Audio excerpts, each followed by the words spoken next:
Let's talk about coaching. I'm Andy Jenkins. This is the Amplify Podcast, and I want to bring to you this episode and next just a 1-2 punch. Just think about it like left hook, right hook, however you want to do it. I want to talk to you about really coaching and how do you move people forward from where they are to where they're designed to be if you are coaching. Now, before we get into it, let me just say this.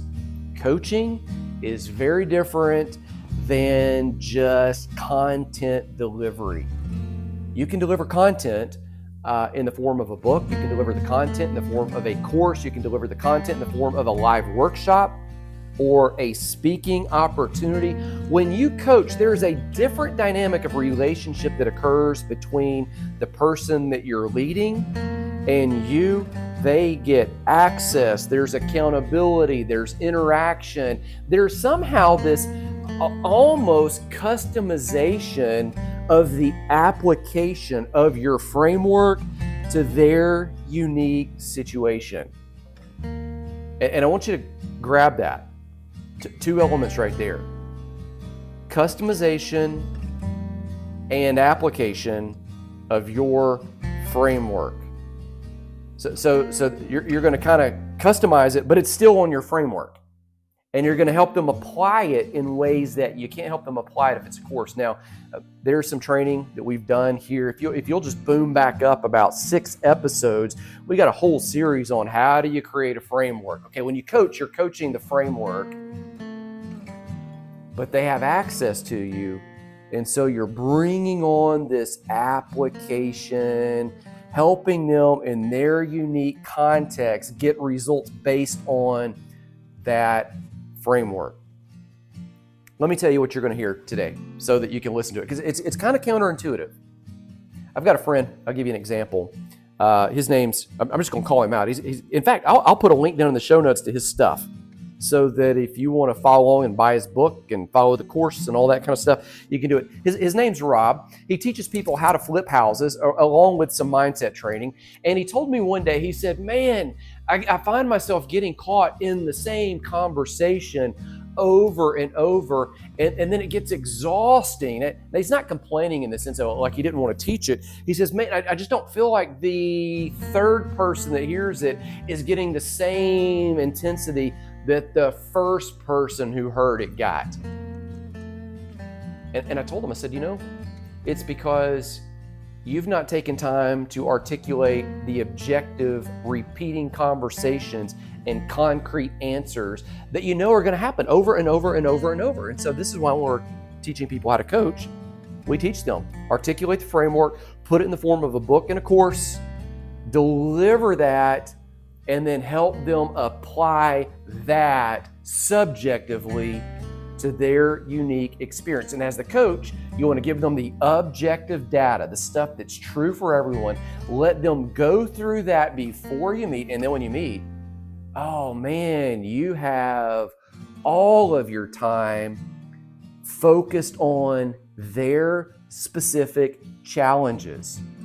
You're not using time, wasting your time and wasting their time. You are leveraging the time that both of you have together because you have already sent out the objective information to them. And when you come together, it is all about their unique, specific need. Okay, and if you can do that, and you're spending 100% of the time that you have together on their unique need. Number one, they're going to feel loved and cared for. They're going to feel understood. Number two, they're going to get better results. And number three, it's going to be energizing for you. I talked to a coach recently, and the idea, and I've heard this over and over and over, is that I always let the client set the agenda. And what I said is that no, you don't want to let them set the agenda. You're the leader. They came to you for direction. That's why they hired you. So you've got to lead them down the objective framework that you have. And by coaching in this way, with the 1-2 punch, objective and subjective.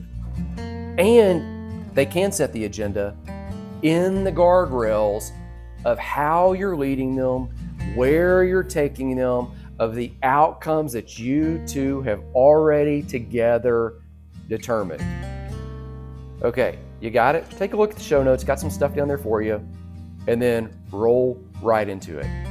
Here it is, how to take an objective framework and bend it into a subjective experience.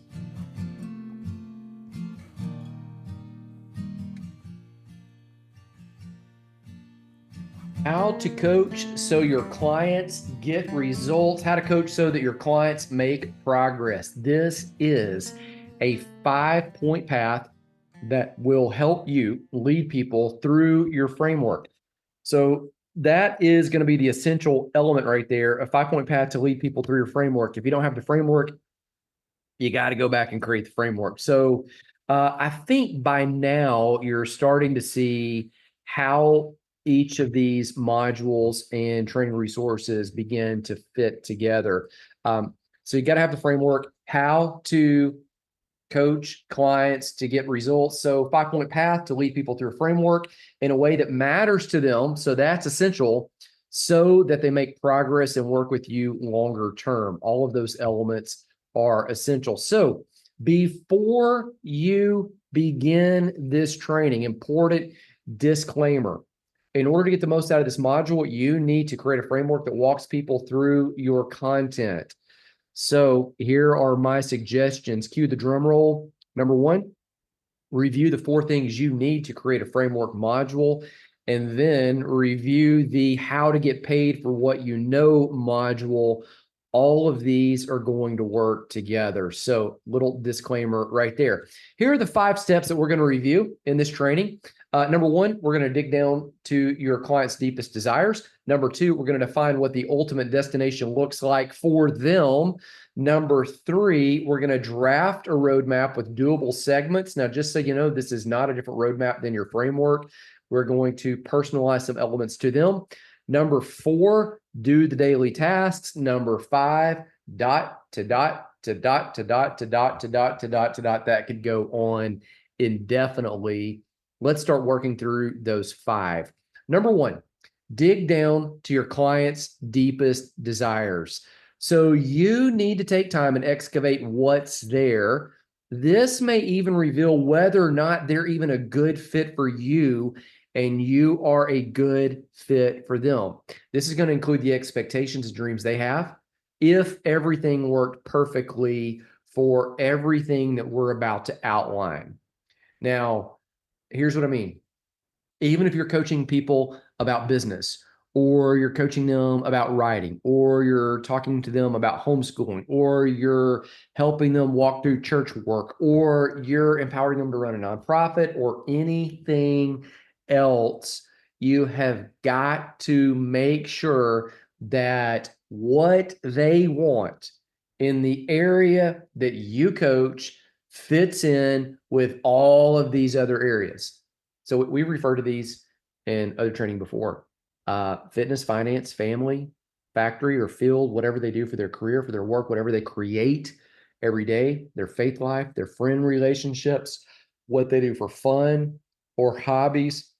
In fact, the ULA framework lists this as a wheel and says, hey, if any of these areas go flat, or if it's a bicycle tire and a spoke goes out, you might could still roll that thing and make forward progress. But if 1 or 2 or 3 more go out, it's just gonna, you got a warped tire, you're at a standstill, ain't nothing gonna move forward at that point.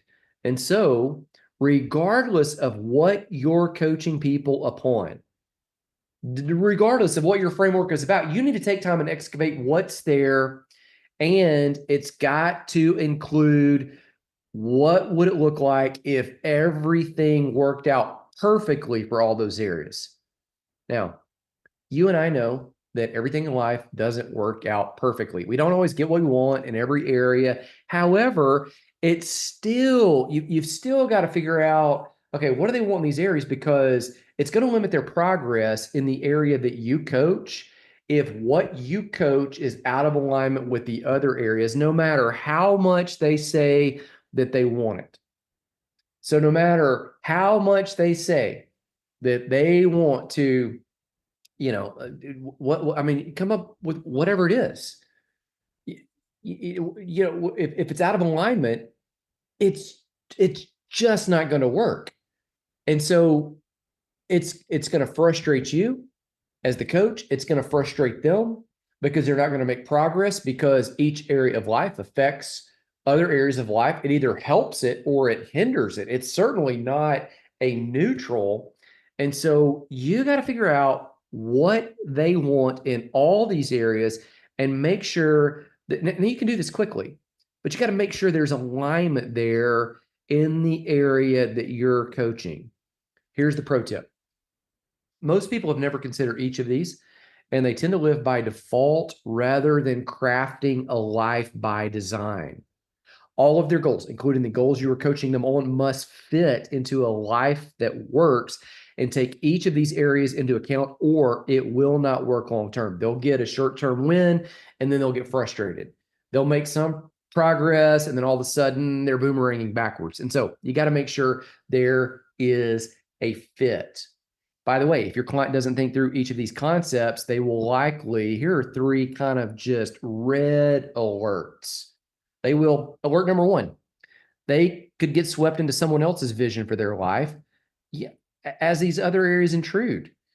And that could happen, them getting caught up into somebody else's vision for their life, even as you're trying to coach them through your system. So again, you got to make sure it fits. If they don't think through these, they could result in overwork and burnout. So you got somebody that's trying to be let's say a homeschooling mom, and dad's not on board. Even if dad's, not necessarily primarily participating in the homeschooling, dad is working full time during the day while mom is homeschooling, if that's the situation they've set up. If dad ain't on board, all of a sudden mom's staying up late. She's getting lesson plans together. She's spending time on the weekends trying to buy stuff. That's affecting the budget. Dad is like, nagging and chewing her down. All of a sudden, whoa, it just grinds to a halt. No progress. Kind of the third alert here is, if they don't work through these concepts, they may very easily move out of their desire zone. Okay, your framework is leading them from where they are to where they dream of being, leading them from where they are to where they desire to be, leading them from where they are to where they dream, are destined, or designed to be. And if you don't think through these concepts, it's going to yank them out of that desire zone, yank them out of that dream territory, yank them out of that destined for terrain, and it's going to nudge them towards the drudge and the dread arenas, just trying to get stuff done so they can move forward. And all of a sudden they're clumbering, and it's just, yeah, that doesn't work. So, number one, you need to dig down to your client's deepest desires. All right, number two, you need to define what the ultimate destination looks like for them. So what we have said is your framework, if you're working through the Amplify process, it includes all of the following. Well, it includes 4 of the following 5, but that 5, the poop emoji kind of always comes in on the heels. So your framework always includes the potential. That is the destination. It is a clearly defined place that you take people with your content and your core training. The framework also includes the problem. In fact, you might even in your messaging lead off with the problem that you solve, the thing that keeps them back from that potential, because that problem, that's kind of what's eating at them daily. Your framework includes a path to move them from where they are now to that preferred location, to that potential. There are progress points along that path that are objective, that are measurable, that highlight to them and show them that they are gaining ground. They are, in fact, moving from where they are to where they dream of being. And they've said, okay, yeah, let's clarify the pits and the stuck points, particularly since they're so predictable. We know what some of those are going to be. So all of this is objective. These 5 are the same for everyone. However, even though the potential is clear for everybody, the destination looks and feels different for each person. So let me give you an example. In our course, How to Write a Book, we teach people how to, as you might imagine, how to get their manuscript complete. But the outflow of that and the reason they do that and what it's going to look like and what they're going to do with the book. And, are we going to sell a million, jillion? Some people want to sell, billions and billions of copies. We've got a client right now. He wants to sell more copies than there are people on the face of the planet. We've got another client. They don't care if they sell a handful of them. So the potential is the same. Get the book out, but it looks different in each of their minds. So there is a subjective experience. And amplify. Let me give you some of the differences, okay? Some people want to monetize their message just enough to fund its own way forward. Hey, make sure that like the website and all that's making enough money to kind of keep the machine going. Like, I just want to make an impact on people. I mean, I've got plenty of money. I've already set aside for retirement, whatever. I've done it in business. So I'm fine. They just want it to pay its own way. Some people want to leave their full-time job behind in the rearview mirror. They want to create a new career path. Some people, they just want to share the content. They don't care if it makes any money, pays its own way or not. They just want to get it out there. Some people want to do it to leave a legacy. Like, they're not so worried about all of the customers and clients and others that they'll meet or interact with. Like, they want to do that, but really they're thinking more like, immediate family, or they're thinking close friends, or they're thinking people like in their community of faith. They want to impact people in their workplace, like literally at their job. Some are already doing the work. They're already coaching or leading a business, but they're not sure how to craft the ideas into an actual book. And so all of these people, same objective finish line, very different subjective why and subjective what it's looking like when they get there. See the difference there? And so when we're defining what the ultimate destination looks like for that person, the ultimate destination, again, objective, it's clear. The reasons why may be very unique. So, observation right here. Just because we're all going to the same place doesn't mean the same place looks the same for each of us. So your objective right here, just cue the drums again, is to take the time to define what you're leading your client to by integrating your objective framework with their subjective goals, their preferred future. And I'm going to say this, like straight up right here. If you don't do that, here's what you'll do. Or here's what I'll say might do, because I've done this several times. You'll find yourself coaching them towards something that's largely irrelevant to them and does not align with their core concerns. It just won't. And it may be like, some of this stuff may seem like a really big deal to you, and some of it may seem like totally irrelevant to them. And you may like strain at it and you want to get it right, and they don't care. And consequently, there are other things they care about and you miss them because you haven't taken the time to kind of figure out, okay, what does their subjective experience look like to them? I remember one time we were helping somebody platform their message. They had a book. I got the book, the rough draft. Beth and I are driving to the beach and we're kind of looking through the book, and she reads part of the book, out loud to me. And they had referenced a Bible verse, and it was the wrong address. It was an incorrect location. And I just happened to know it. Like, that was kind of one of them that I knew, out of the thousands and thousands of verses in the Bible, I knew that one's wrong. And so we started flipping through, and she's like, well, there's typo here. There's typo here. She read another verse. It was wrong. Typo, another verse wrong. We found 1,000 typos and about 30 incorrect Bible verses in that manuscript. Now, this was, in their mind, not a rough draft. I would expect that in a rough draft. In fact, when I'm reading the audiobooks, edit stuff, I anticipate I'm going to have at least 1 to 2 mistakes per page that I'm going to correct. And this is on my own stuff after I've gone over and over and edited. But this was a final thing ready to go out. And I'd tell them the next week, like, I thought this was going to be such an awkward conversation. They're like, we did the best we could. Like, it wasn't a big deal. It was a big deal to me. But if I would have known that, like, would have had a different conversation on the very front end. But again, you've got to make sure that you know what matters to them. I had another client one time, and it was important to me that everybody knows, because I'm writing job descriptions and all that and working on some of their processes. This organization's a really big organization. So we're kind of working through, grinding through all of this. And it was really important to me that I show up prepared for meetings. And so I'm reading and rereading and editing and changing and all this stuff. And I'm going in prepared. And it becomes apparent that the first time that they've looked at any of these documents I've created is when we show up to do the final drafts. And if I would have known that and had really talked to them on the front end, then the subjective goal and experience would have been completely different. And we might not have rushed so much stuff out. Like we might have taken more times to get there. So there are some important questions that you can ask to help them clarify the subjective side of your objective framework.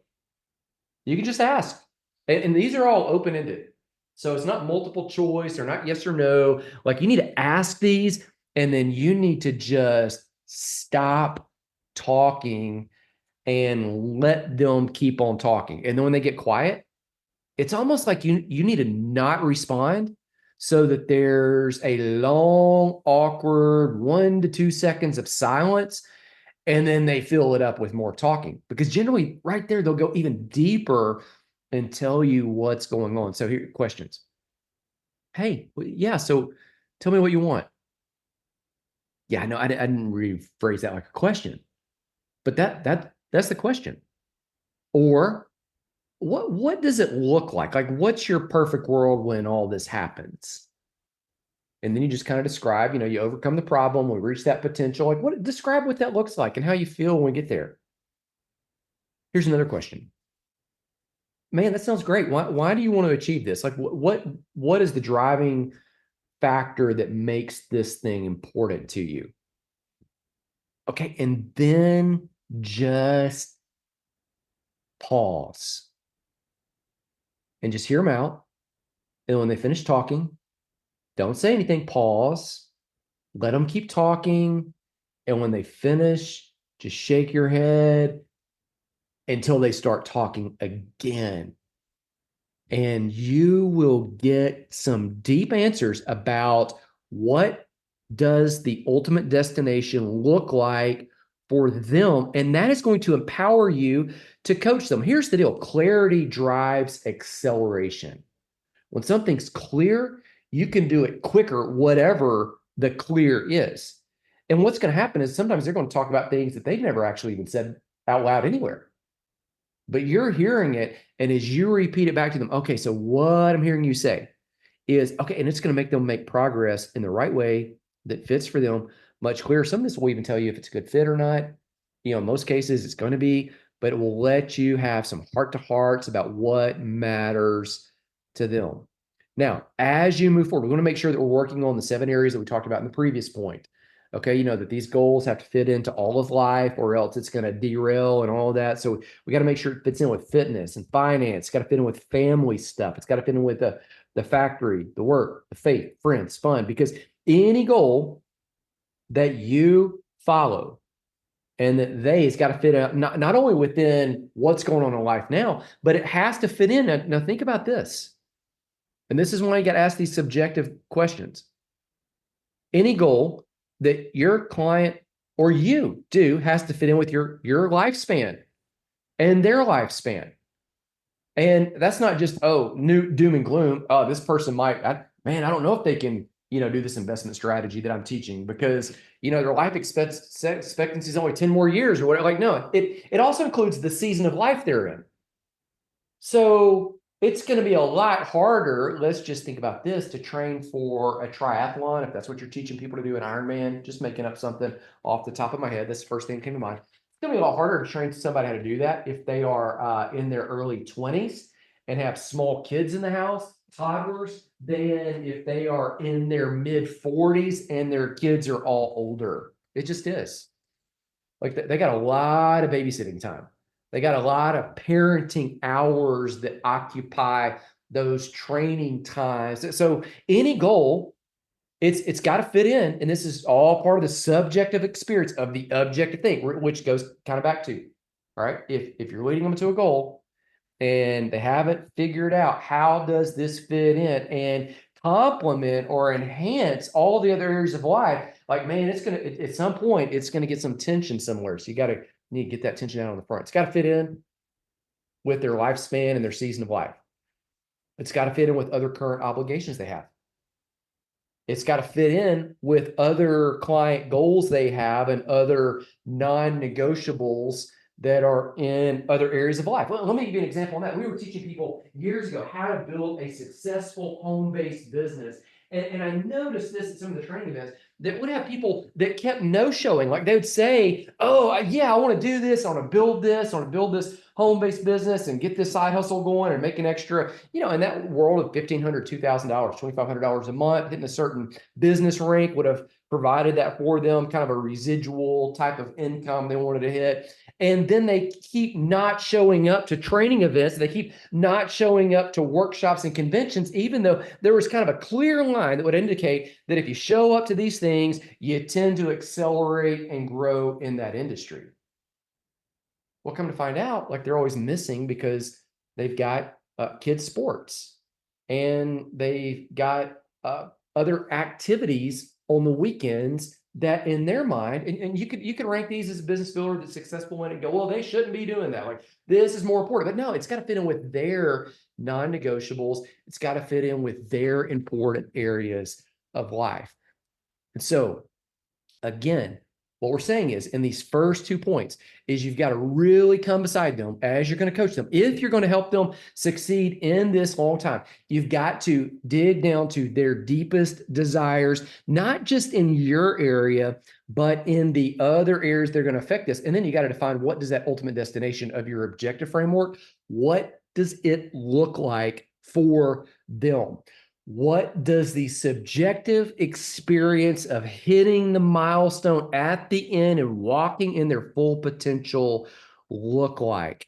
Now, here's a counterintuitive reality that I would say, just pro tip before we move on. The bigger the goal is, and sometimes even the busier the client is, again, it's counterintuitive, the more likely they will do the work to achieve it.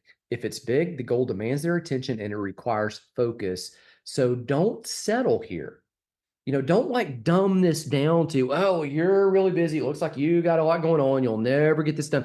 Some of our busiest clients in other areas of life are the ones that churn the content out the quickest and get in our hands what we need the fastest. Some of them that seem to have the biggest blocks of free time are actually the slowest and the most difficult to pull it from. That's not demeaning or downplaying any of them. It's just kind of pointing to, hey, when people have to shove this thing in and get it done or it doesn't get done, they tend to crank it out and focus and boom, get it done. And when they got these huge gaps and these massive stretches of days and hours off, like it just seems to it just evaporates. So I'm not saying to dumb it down. I'm not saying to settle. What I am saying is, whereas medium-sized goals often get overlooked, big goals get done, because we tend not to ignore elephants when they're walking around in the room in front of us. So again, subjective reality, what does it look like for them and what does it look like and does it fit in light of everything else that's going on? That's points 1 and 2. Point number 3 is draft a roadmap into doable segments. Draft a roadmap with doable segments. Now, we're not talking about changing the framework. Your framework includes a path and progress points, but you may need to drill down even farther, showing them what to do in order to hit those progress points in light of their current obligations and schedule. So what I'm saying to do is you need to think bite-sized targets with some people that you're coaching. So remember, this is coaching. These are people that have a relationship with you. You're interacting with them, maybe a bi-weekly Zoom, or maybe you're meeting with them in a group coaching thing once a week, or maybe you're meeting with them one-to-one consulting once a month. So there's a relationship that's going on. You're not just saying, hey, go do this. So like Dave Ramsey in his framework of 7 baby steps to financial peace, he's not coaching everybody. He's just saying, go do this. Some of the people that access the making and marketing your book course, like I'm not walking with them and working on that book or coaching them through that book. I've just said, hey, go do this. So what I'm talking about here is coaching. There's a relationship involved. And so you may need to, when you're coaching people, you might need to break those progress points down even farther, because one of the things they're paying for is the relationship and the access and the accountability that they have with you. So think bite-sized targets for each week, each month, that sort of thing. Let me give you an example unrelated to content creation, and then I'll give you an actual example. Back when I was doing 75 Hard Fitness Challenge, one of the things you got to do in 75 Hard, I won't go through the whole challenge right now, is you have to drink a gallon of water every single day. Okay, 128 ounces. It's a milk jug of water. I learned this. It's easier to drink a gallon of water a day if I don't have a milk jug. If I have a little 16-ounce water bottle, I got it right here. Tap it.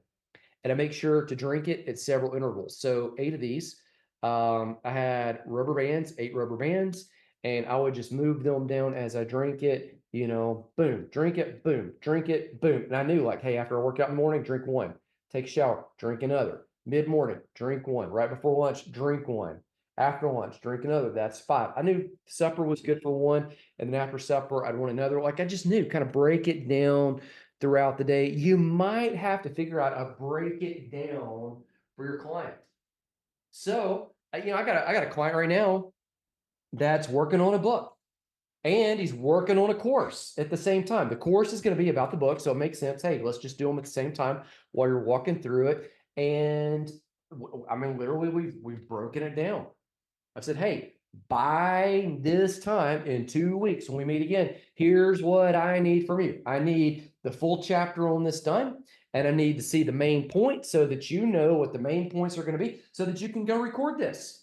It's that. So what we've done is, I've told him how to write the draft. He's got the draft out. Now he's kind of finishing it, going back. So you see how we're kind of breaking it down in bite-sized, small chunks. So examples on the screen. Depending on what your framework includes, you might need to break up into stretching out a financial plan that includes getting out of debt over 3 to 5 years, or saving a specific amount. Okay, you might need to break up a health plan that charts certain benchmarks for weight loss or lifting or certain gains or running. Okay, you might need to break that book down a certain number of pages to achieve in a book draft. You're going to set this thing down into doable segments.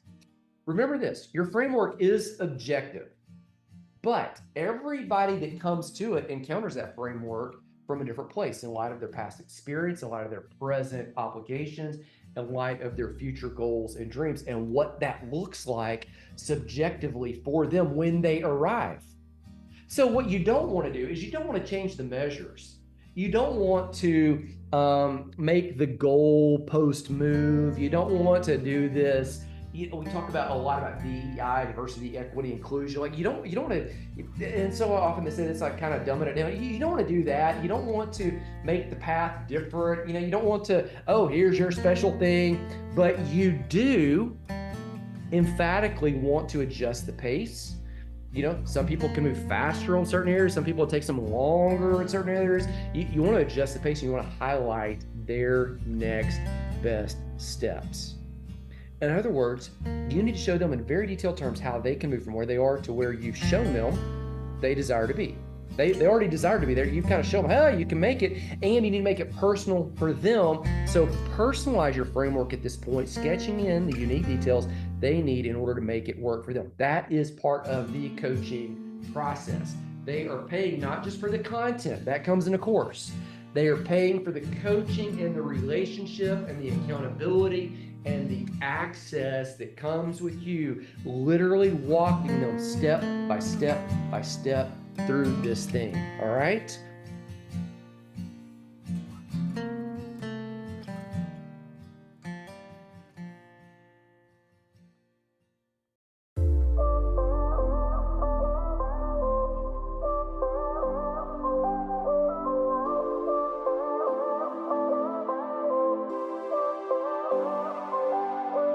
I am holding in my hand the newest book, Process Over Permission. It is I'm just reading it right off the cover here, long subtitle, but it tells you what it's going to do. Your 11-point plan to make the publishing game work in your favor and multiply and monetize your message. Now, here's what I would love to do. Ship you this book. Send it to you. I've already bought the book for you. It's absolutely free. It is sitting in our shipping department downstairs. We office out of the house, and we have an entire setup down there. I would love to ship it to you. You pay the shipping and handling. I will send you the book. The link is down in the show notes. Here's what you're going to learn. It's just what the subtitle says. It's an 11-point plan to make the publishing game now work in your favor. You might have felt like you wanted to write a book, or you might have thought, hey, I've got an idea, a message to share with other people. You might have even thought, hey, this is something people need to know, but you're not sure how to get started. Or if you got started and even got that thing on paper or in your computer somewhere, how would you even get it out there? Well, this book is going to outline the process that I would use, the processes we actually do use even now to move the message from idea to print, to course, to coaching, to blog post, to podcast, to all the other things without doing more work. In fact, once you understand the process, you can actually do less work and achieve more. And I tell you this, now is the best time to do this. The technology, the industry, so many things have changed so that now all of this works in your favor, even if you've never done this before. So I would encourage you, the link is down in the show notes. Process Over Permission, your 11-point plan to make the publishing game work in your favor and multiply and monetize your message. You can do it. We'll help. The book is down in the show notes. We bought it for you. Pay the shipping and handling. It's on the way. Just tell us where to send it.